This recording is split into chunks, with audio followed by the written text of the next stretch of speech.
एक एक बाल्टी जल चढ़ा देते हैं और तुम्हारे साथ साथ हमें भी भिगा देते हैं। सारा सारा दिन हम भीगी बैठी रहती हैं क्योंकि हमें तमाम कपड़े पहनना होता है। हम तो सूखती नहीं है, ठंडी में कांपती रहती हैं बैठे। तो तुम यहीं बीच में बैठो, हम दूर बैठेंगे। तो आप लोगों ने मंदिर में देखा भी होगा, गणेश जी, माता पार्वती की जो मूर्ति होगी वो दूर लगी होगी, दूर स्थापित होगी, और बीचों बीच मंदिर में भोले बाबा अकेले बैठे हुए हैं। और जो भक्त आता है बम बम भोले और जल से अभिषेक करता है, भोले बाबा प्रसन्न होते हैं क्योंकि इनका नाम है भोले भाले। लेकिन रीझ जाएं तो भोले हैं, रीझ जाएं तो भोले हैं, पर रूठ जाएं तो भाले हैं। अगर नाराज हो जाएं तो एक भ्रगुटी के इशारे पर प्रलय आ सकता है। तो भक्ति बता रही नारद जी से कि लोग मुझे चाहते हैं, मेरे बेटों को नहीं चाहते, इसलिए मैं जवान हो गई किंतु मेरे बेटा बूढ़े के बूढ़े ही हो गए। इसलिए हे नारद, अब आप ही कोई उपाय खोजो, मेरे बच्चों को भी तरुण बना दो, जवान बना दो। क्योंकि माँ के लिए एक लज्जा की बात है, माँ नवयुवती है, जवान है, और बेटा बूढ़े हैं। इसलिए हे नारद, तुम्ही से आस है, कोई उपाय सोचो।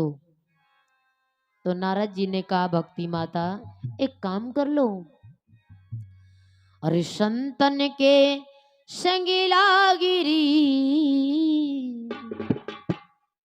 अरे संतन के संगिला गिरी तेरी अच्छी बनेगी, संतन के संगिला गिरी तेरी अच्छी बनेगी।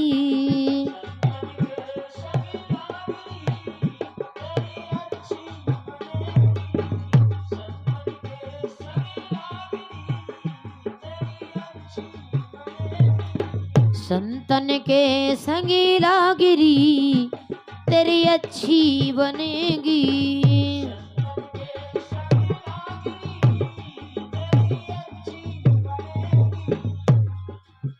अच्छी बनेगी तेरी अच्छी बनेगी,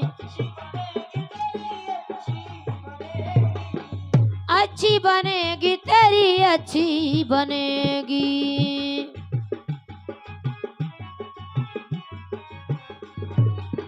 संतन के संगीला गिरी तेरी अच्छी बनेगी।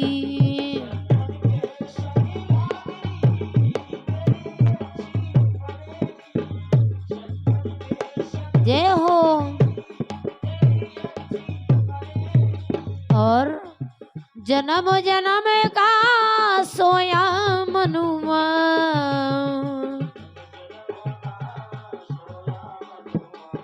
जन्म जन्म का सोया मनुआ,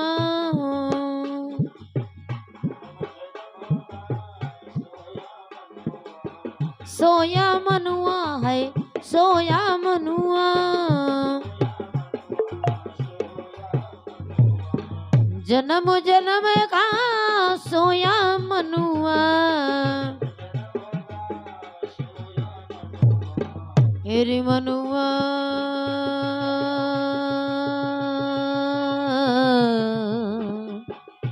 मनुआ मनुआ,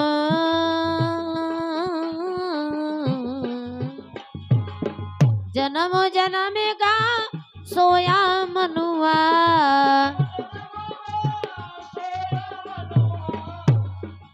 सोया मनुआ है, सोया मनुआ। तो जगा सके तो जागिरी।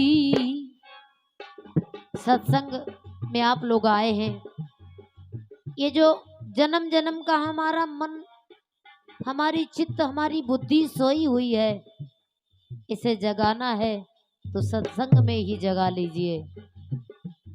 क्योंकि सतगुरु दाता मिलेंगे सत्संग में।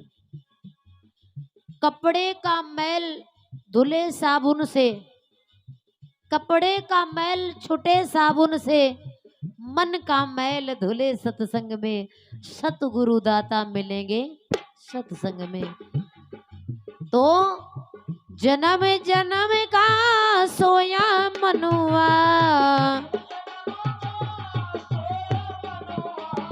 तो जगा सके तो जागरी तेरी अच्छी बनेगी।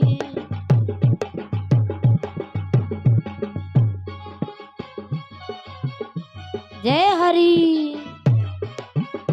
श्री राधे।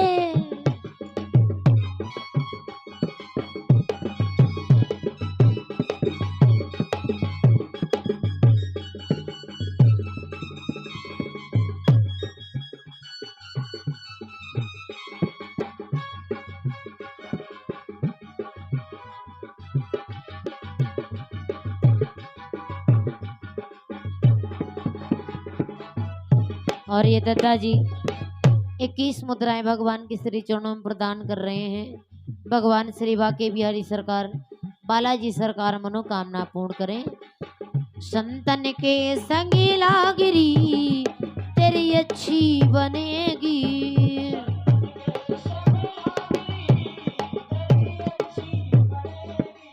संतन के संगी लागिरी तेरी अच्छी बनेगी। संतन के संगी लागिरी, संतन के संगी लागिरी तेरी अच्छी बनेगी। इसलिए हे भक्ति माता, संतों का साथ कर ले, तेरा कष्ट दूर हो जाएगा। बोली नारद जी कुछ करो, मेरे बेटा अचेत अवस्था में पड़े हुए हैं, इन्हें मूर्छा से बाहर लाओ।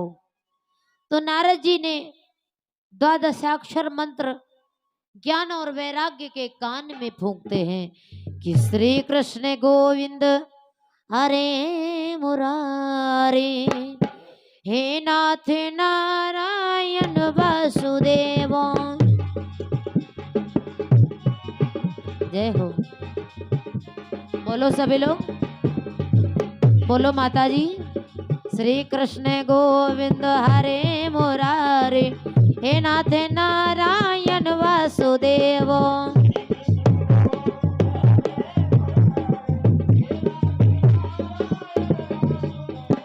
श्री कृष्ण गोविंद हरे मुरारे, हे नाथ नारायण वासुदेव।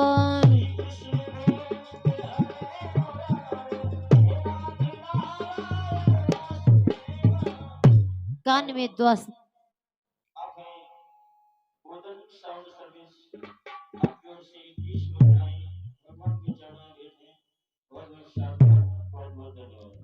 जैसे ही द्वादशाक्षर मंत्र कान में दिया है, कान में फूके हैं नारद जी ने, तो उन्हें थोड़ी सी चेतना आई, उठ करके बैठे और बैठने के बाद कुछ देर बाद ज्ञान वैराग्य पुनः जमहाई लेकर के फिर से लेट गए।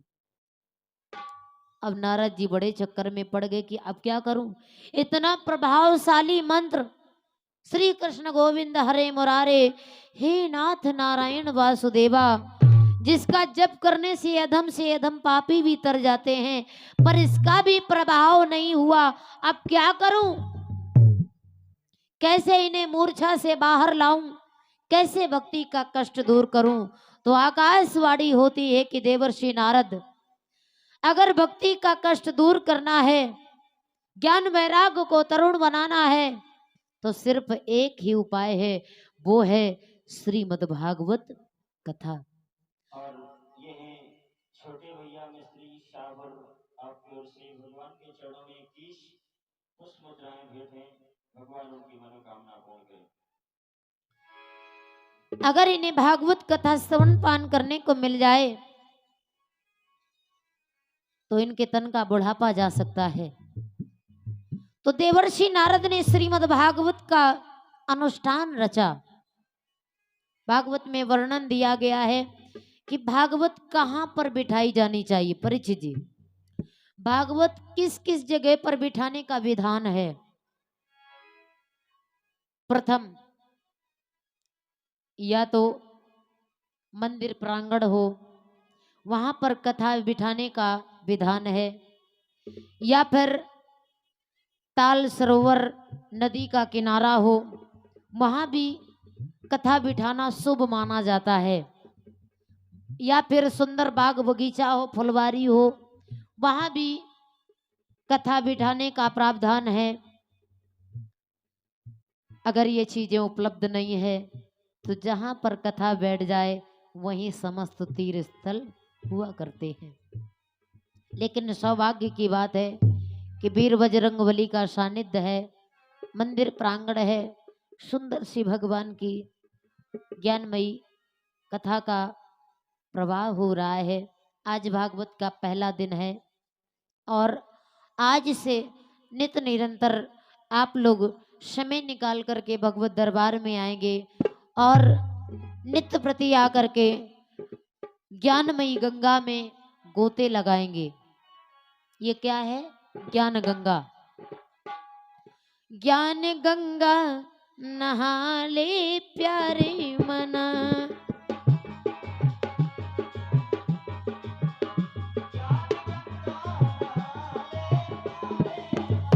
ज्ञान गंगा नहा ले प्यारे मना,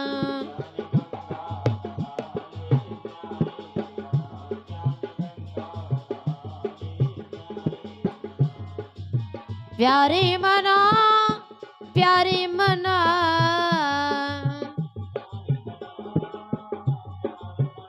ज्ञान गंगा नहा ले प्यारे मना।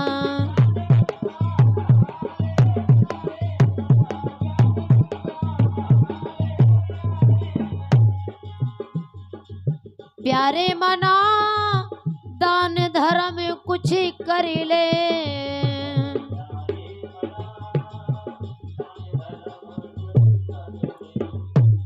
कौड़ी कौड़ी माया जोड़ी,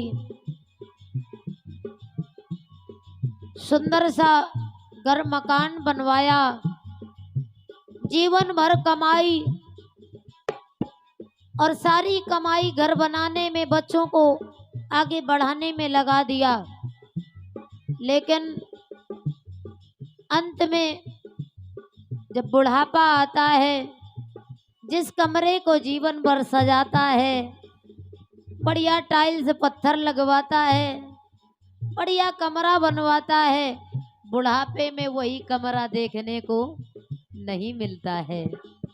बोले अब ये बुढ़ा हो गया है, तमाम रोग भी घेर लिए, थूकते बहुत हैं, तो इनकी चारपाई दरवाजे में एक झोपड़ी में डाल दी जाए, क्योंकि बुढ़ा हो गया है। बुढ़ा का मतलब बदबू का अड्डा, बू का अड्डा, तो इसकी चारपाई दूर डाल दीजिए, क्योंकि ये थूकता बहुत है। और तो और परिवार वालों के लिए, बहुओं के लिए बोझ बन जाता है, सोचती हैं कब है गुजरे यहाँ से। ऐसा फल कौन सा है जो पाके में कड़ुआए?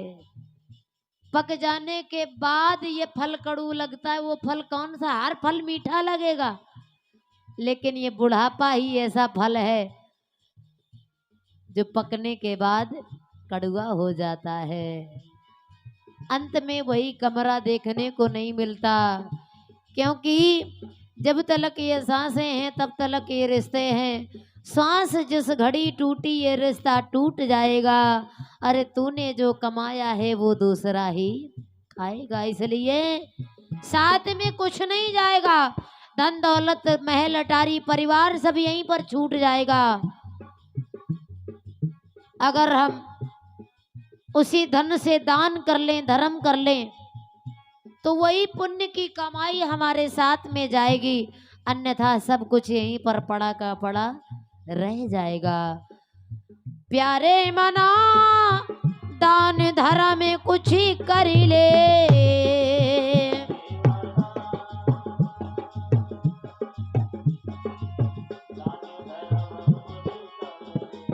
प्यारे मना दान धर्म में कुछ ही कर ले,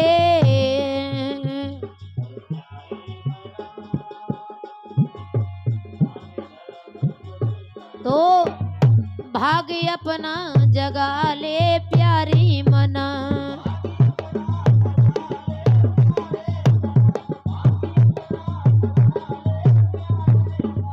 ज्ञान गंगा नहा ले प्यारी मना। ज्ञान गंगा नहा ले प्यारी मना।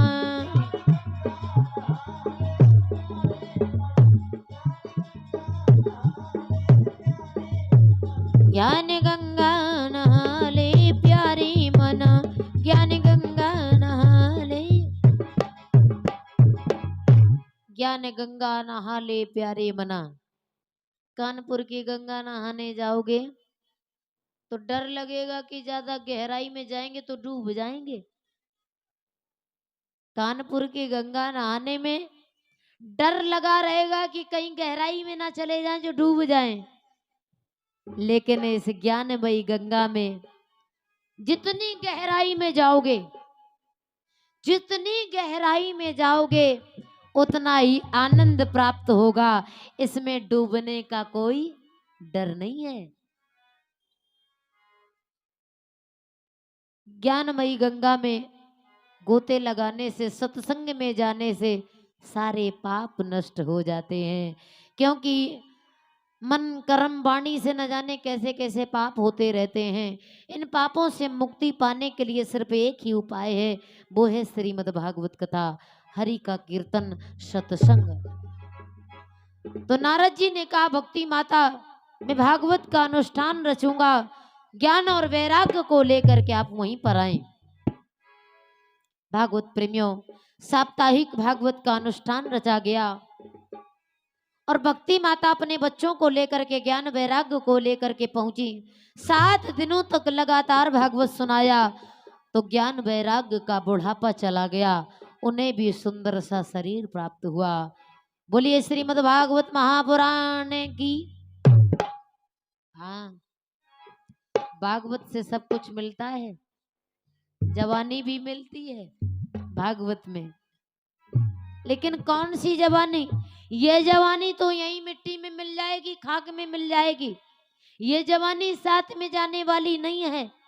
ये शरीर छूटेगा तो एक स्पेशल शरीर मिलेगा, और उस शरीर की जवानी पाने के लिए, कर्म के अनुसार सुख दुख भोगने के लिए हमें जो स्पेशल शरीर मिलेगा, उसकी जवानी पाने के लिए भगवान का सत्संग किया जाए तो हमें अवश्य प्राप्त होगा। और फिर जाकी रही भावना जैसी, प्रभु मूरत देखी तिन तैसी। जो जैसा भाव लेकर के भागवत सुनता है, भगवान उन्हें वही प्रदान करते हैं। और बता दूं, भगवान वो नहीं देते जो हम चाहते हैं।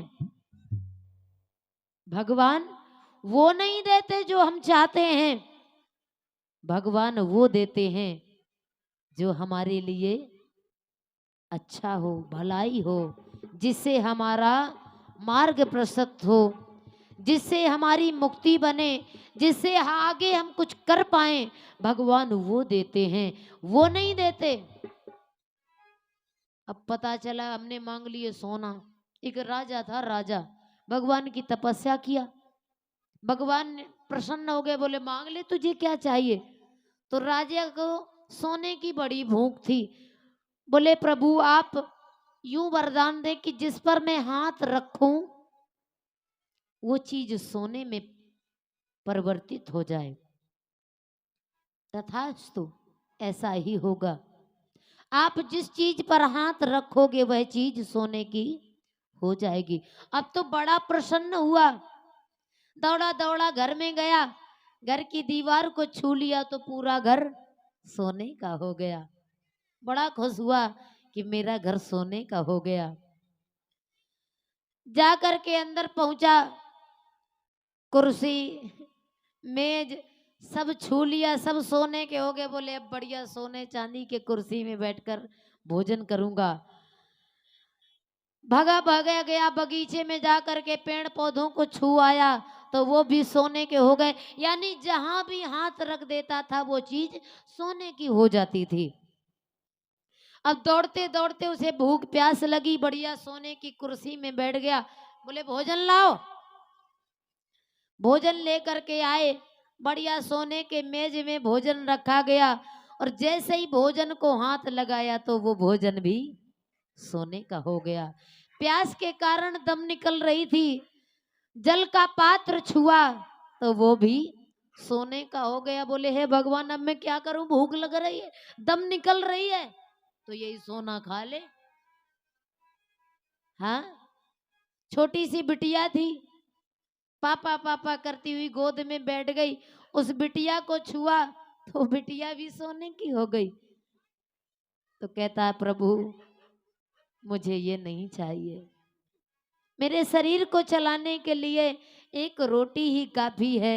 जिस परिवार में जिस माहौल में मैं जीता हूँ वही मेरे लिए काफी है। प्रभु वाकई में आप वो नहीं देते जो इंसान चाहता है, आप वो देते हैं जो इंसान के लिए भलाई हो। तो भगवान जो करते हैं वो अच्छा ही करते हैं।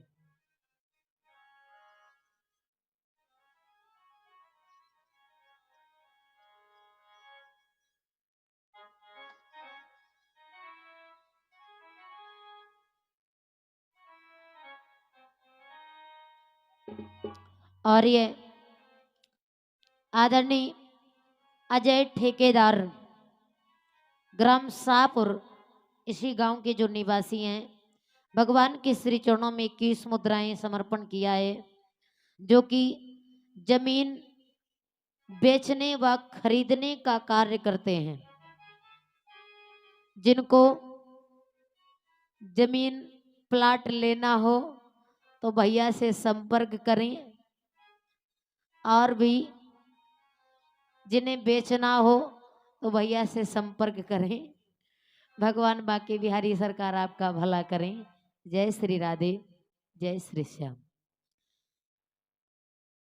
तो भागवत का अनुष्ठान रचा गया। भक्ति माता ने अपने बच्चों को भागवत सुनाया और भक्ति का कष्ट दूर हुआ। भक्ति माता ने भी कहा कि आज के बाद जहां भी भगवान की कथा होगी वहां मैं अपने बच्चों को ज्ञान वैराग्य को लेकर के जाऊंगी। कान के माध्यम से हृदय में भक्ति प्रवेश करेगी और हृदय में जा करके भक्ति जब बैठेगी तो अंदर ही ज्ञान और वैराग्य को जागृत करेगी। और जब हमारे अंदर ज्ञान वैराग्य की जागृति होगी तो हमारा कल्याण अवश्य होगा। बोलिए श्रीमद् भागवत महापुराण की, बोलिए सच्चिदानंद भगवान की।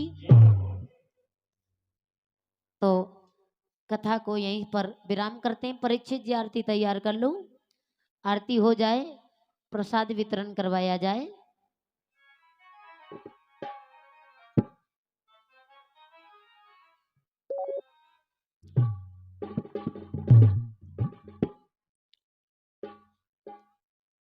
कि राह निहारत थक गई अखियां, देखते हो गई शाम।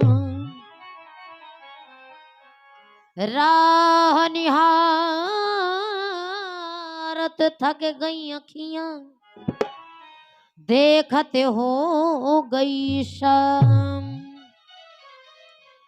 एक टक देखत रह गई, आए ना मोरे घनश्याम। तो मेरे श्याम, मेरे बाके बिहारी, मेरे ठाकुर कहना है कि हे मुरलीधर छलिया मोहन, हे मुरलीधर छलिया मोहन, हम भी तुमको दिल दे बैठे। मुरलीधर छलिया मोहन, हम भी तुमको दिल दे बैठे।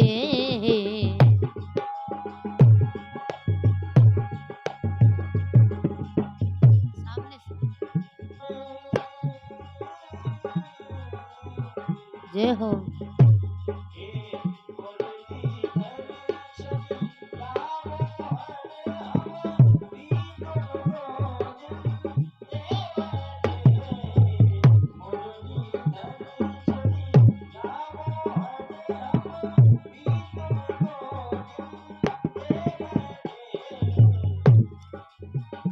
हे मुरलीधर छलिया मोहन, हम भी तुम्हें को दिल दे बैठे।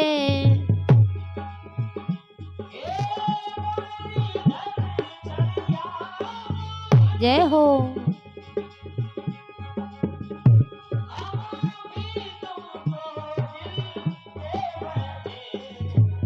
हे मुरलीधर छलिया मोहन, हम भी तुमको दिल दे बैठे।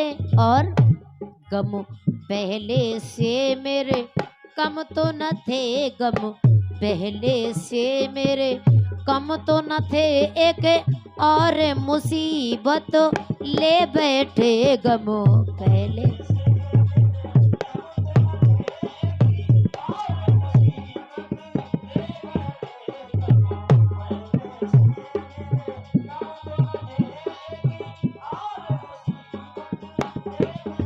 हे मुरलीधर छलिया मोहन, हम भी तुमको दिल दे बैठे।